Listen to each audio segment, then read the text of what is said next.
పాట లేకుండా ఇంట్లో కూర్చుని 24 hours బైబిల్ చదువుకుంటూ, పని పాట లేకుండా ఇంట్లో కూర్చొని ప్రేయర్ చేసుకుంటూ, ఏ పని చేయకుండా నేను భక్తిపరుడిని అయిపోయాను, నేను ఇలానే ఉంటాను, నేను పనిలోకి వెళ్ళను, ఎక్కడికి వెళ్ళను, ఏ పని చేయను, ఉద్యోగం చేయను, ఇంకా తన్మయత్వం చేయను, మళ్ళీ యోహాన్ తర్వాత అయినా పరవశన అయినా కూర్చుంటే ఏమవుతావు? మాట అంటే ఏమనుకోకండి, సంకనాకు పోతావు. ఏమవుతాడు అడుగుతున్నాడు. దేవుడు పని చేయొద్దు అన్నాడు, పని చేయి. మగపిల్లాడు అన్నాక, ఆడపిల్ల అన్నాక మీరు చేసిన పని మీరు చేయండి ఇంట్లో. చాలా మంది ప్రేయర్ బాగానే చేస్తారు, ప్రార్థనలు బాగానే వెళ్తారు, వాక్యాలు బాగా చదువుతారు. ఆడలు చాలా మంది ఉన్నారు, ఆ ఒళ్ళు ఇల్లు శుభ్రం ఉండదు వీళ్ళకి. సరస్వతిని కానీ మహానుభావులు ఏమైనా తెలుసా, నీ ఇంట్లో అంట్లు కడగడం కూడా దేవుడికి వర్షిప్ చేయడమే గుర్తుపెట్టుకో. నిన్ను శుభ్రం పెట్టుకోవడం కూడా దేవుడికి వర్షిప్ చేయడమే గుర్తుపెట్టుకో. నీ ఇంట్లో తలగడ దిండ్లు ఏదైతే దిండ్లు పెట్టి తలగడ పెడుతున్నా కవర్ శుభ్రం ఉంచడం కూడా దేవుడికి వర్షిప్ చేయడమే గుర్తుపెట్టుకో. నీ తినే ప్లేట్లు శుభ్రంగా ఉండవు. ఎందుకంటే ఎవరైనా బయట వస్తే ఇల్లు ఇంత శుభ్రంగా ఎలా ఉందంటే వాళ్ళ క్రిస్టియన్స్ అని చెప్పుకోవడం దేవుడికి వర్షిప్. గుర్తుపెట్టుకో.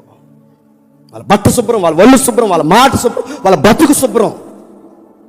కేవలం ప్రార్థన అని చెప్పి, కేవలం దేవుడు అని చెప్పి, కేవలం వాక్యాలని చెప్పి ఏ పని చేయకపోతే అడుగుతున్నాను, మనం దేవుని పిల్లలు అవుతామా? పని దొంగలు అవుతాం. Download ShareChat.